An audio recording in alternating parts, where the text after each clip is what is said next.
Today, we are going to learn about immunity. So, what is immunity? Immunity is the ability of the body to defend against the invading agent, either living agent or non living substances. It's called as immunity. So, immunity is nothing but the body's defense mechanism against the foreign particles. So, immune responses broadly involve the two steps. First step is recognition of a pathogen or the foreign material, and after recognition, reaction or responses to eliminate it. And these responses are called as immune responses.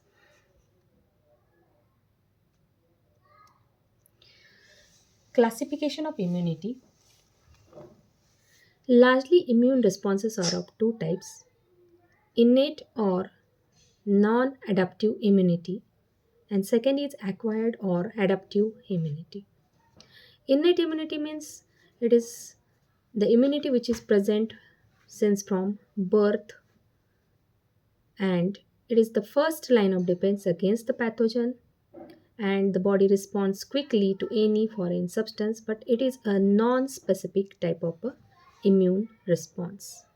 It can There is no specific lymphocytes or antibodies against uh, foreign particles, so it is a non-specific type of immune response. And acquired immunity or adaptive immunity, it is a body specific learned defense system that develops over time as you are exposed to different pathogens. So this is a specific type of response, and the person gains this type of immunity over a lifetime when the person is exposed to different pathogens. So these are the two types of immunity: innate or non adaptive immunity, and acquired or adaptive immunity. So there are types of immunity. As we have classified, there are two types: main, innate or non adaptive immunity, and acquired or adaptive immunity. In innate immunity, there are non specific defenses and relatively specific defenses by the natural killer cell. We will see one by one afterwards. Then, acquired or adaptive immunity. In this, we can classify this acquired immunity as naturally acquired and artificially acquired immunity.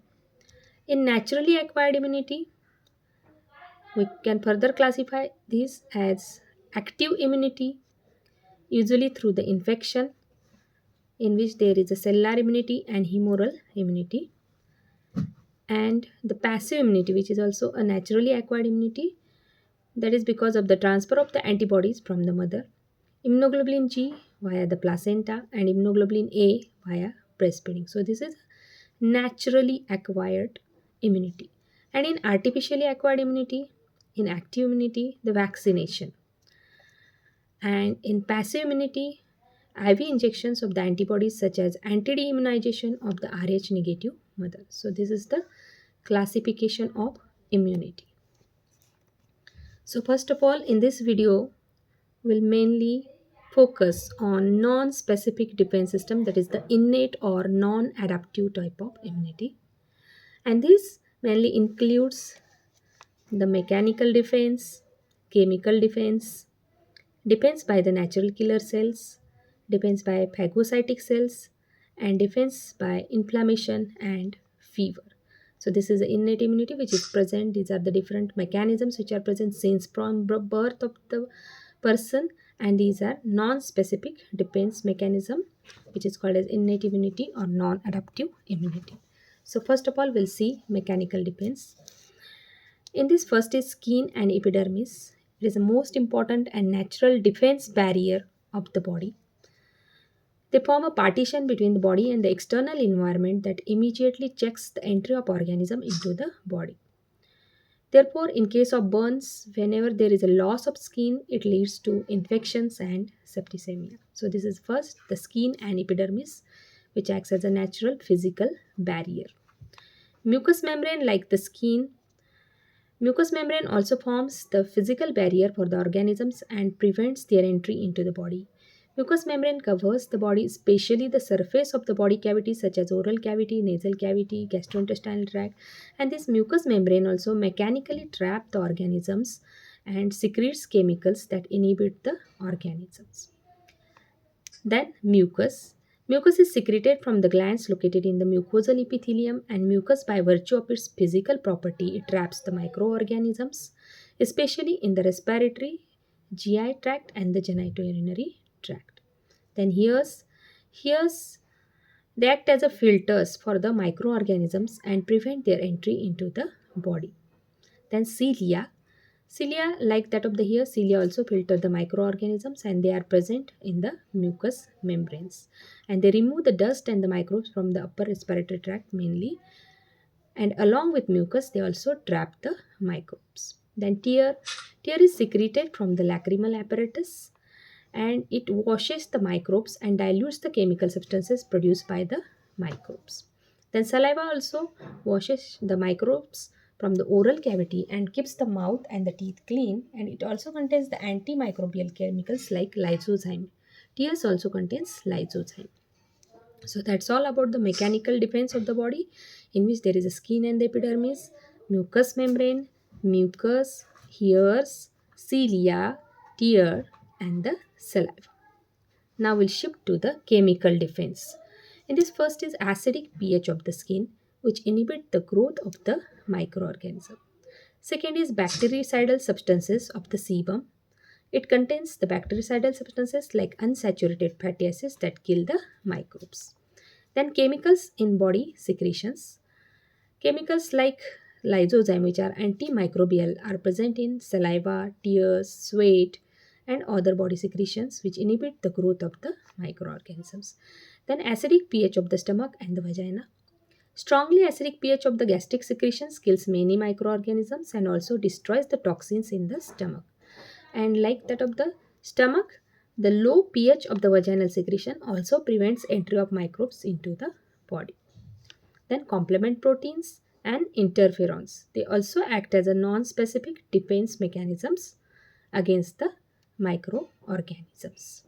So that's all about the chemical defense, that is the acidic pH of the skin, bactericidal substances of the sebum, chemicals in the body secretions like lysozymes, then acidic pH of the stomach and the vagina, and the complement proteins and the interferons. Then next is defense by the natural killer cells. These natural killer cells are the third category of the lymphocytes that are neither B nor T cells. And they have the ability to kill a wide variety of microorganisms, mainly the viruses and the tumor cells. And they do not mature in the thymus. And unlike B and the T cells, they lack the surface antigen receptors. And these cells are large granular lymphocytes, and they constitute about 15% of the total lymphocytes in the body. They are present in the spleen, lymph nodes, bone marrow, and blood, and they take part in this natural or innate immunity. Now, mechanism of killing. How the natural killer cells kill the microorganisms. The natural killer cells kill microorganisms by following mechanisms. First is osmotic lysis, by incorporating perforins into the surface of the microbes. These natural killer cells incorporate perforins, which are nothing but the ion channels on the surface membrane of the microbes, and which allow the water to go inside the microbes, because of which the microbes swell, and because of osmotic lysis they are destroyed. Also, these NK cells release interferons and that activate the phagocytosis and the immunity. Also, they possesses Fc receptors that allow them to kill antibody-coated viruses, which is also called as antibody-dependent cell-mediated cytotoxicity, that is ADCC. This natural killer cell differ from other lymphocytes by the following characteristics. They do not require prior sensitization to kill the microbes. The prior sensitization is not required for natural killer cells. Also, they do not involve major histocompatibility complex antigen for killing the microorganisms. They are the first line of defense against the viral infections, and they are also active against the tumor cells, especially the malignant cells. So this is the defense by natural killer cells. Then defense by phagocytic cells. The phagocytic cells, they are mainly the granulocytes and the mononuclear cells, that is the monocytes and macrophages. Phagocytosis is the process of ingestion of the microbes or the foreign cells or solid material by a phagocyte, and monocytes, they transform themselves into the macrophages in the tissues where they do phagocytosis. There are two types of the macrophages, the wandering macrophages and the fixed macrophages. As the macrophages that are mobile in the tissues, they are the wandering macrophages, and the fixed macrophages are present in specific tissue sites in the body. These macrophages are mononuclear cells, and therefore, this system of phagocytes is called mononuclear phagocyte system, that is the MPS system, which consists of fixed macrophages. And the important components of this MPS system include the Kupffer cells of the liver, alveolar macrophages in the lungs, microglia of brain, tissue macrophages in the spleen and lymph nodes, osteoclasts in the bone, then mesangial cells in kidney, histiocytes in the connective tissue, and Langerhans cells in the skin. So these all, they are the fixed macrophages which form this mononuclear phagocyte system. So this is about the phagocytosis, which is mainly a function of the granulocytes like neutrophils and the monocytes and the macrophages, and they kill the microorganisms by the phagocytosis. And this is about the MPS system, which include the fixed macrophages at the different tissue sites.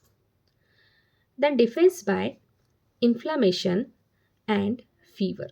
So this inflammation and fever, they are also protective phenomena, which are the part of the innate immunity. In the process of inflammation, the microorganisms are killed by the chemicals released from inflammatory cells and also by phagocytes. So this inflammation, it is a response of the tissue to the injury, and it is characterized by the appearance of the four features in sequence at the site of injury.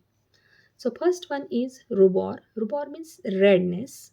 Then there is a dolor. Dolor means pain. Then calor. Calor means increased temperature. Tumor means swelling. So these are whenever there is an inflammation in the body, we can see these characteristics. And along with this, the fifth one is also there, that is called as functio laesae, means there is a loss of function of the injured part of the body. So these are the fifth cardinal signs of the inflammation, that is pain, that is dolor, warmth, that is increase in the temperature, that is calor, then redness means rubor, swelling means tumor, and loss of function means functio laesae. Then we will see stages of inflammation. There are mainly three stages of inflammation. First one is vasodilatation and increase permeability of the vessels. Then phagocyte migration and phagocytosis. And third one is tissue repair. So we will see one by one. First is vasodilatation and increase permeability. Vasodilatation occurs immediately following the injury, which allows more blood to flow to the site of the injury, and this causes redness, that is rubor, at the site of injury because of vasodilatation. This is followed by increased permeability, which allows the fluid to escape into the tissue, that causes local swelling, that is tumor, and also permit antibodies and phagocytes to enter the injured area. Vasodilatation and increased capillary permeability are produced by histamine released from the mast cells, basophils, and the platelets, bradykinin formed in the blood and in tissues from the plasma kininogen and tissue kininogen, and prostaglandins released from the damaged cells, and complement proteins formed by activation of the complement system. Then arteriolar dilatation increases further blood flow, that causes increased local temperature, that is calor, and flare, that is spread of the redness to the surrounding area. And this phenomenon is called as a triple response.